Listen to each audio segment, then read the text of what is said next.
ya karum thi inma na tu reng reng kan nei ngai lo ve ma se kalung ngai lo isua kan nei vangi ama châu chu pathia anh kim ti thei ani lo mi kale kalal pa ne na chumun na chuan in ti na a le to ai lo kalal ne na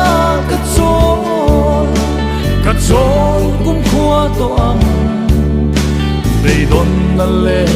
tra na den mun re ngan chung ai lo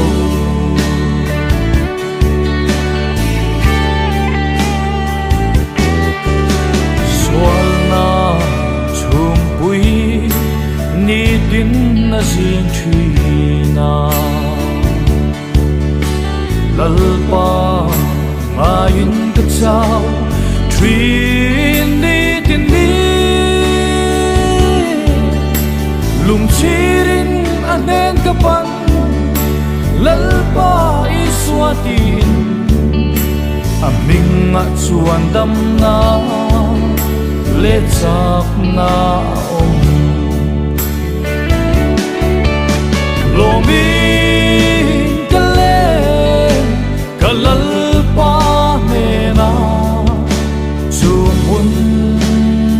chuan in ti na a le to ai lo kalal ne la ka chol kum khua to ang dei don na le tra na den mun re ngan chang ai lo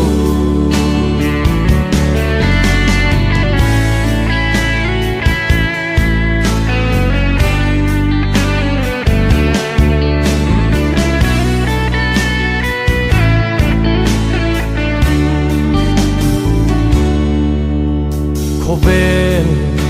hi zong hual zin na ram ani kholo la tur chu kan zong zo kan đi chu mun ka khen hun suan sing mun ka ngai to lo suan ngai dam fa te za lên na ni tu chu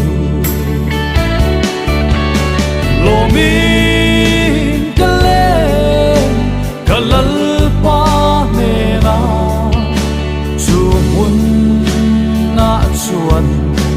in ti na a le to ai lo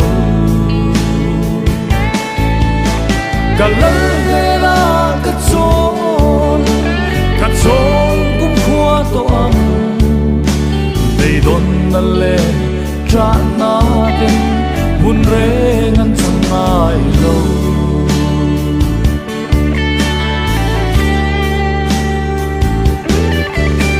rinin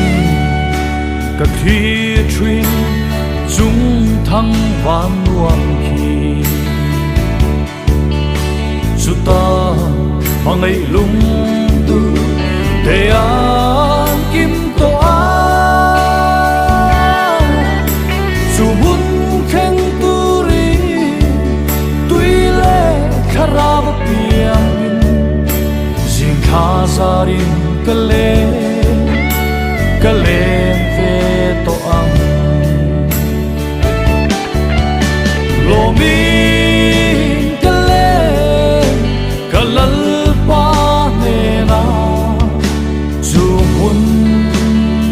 chuan in ti na a le to ai lo kalal ne la ka chol kum khua to am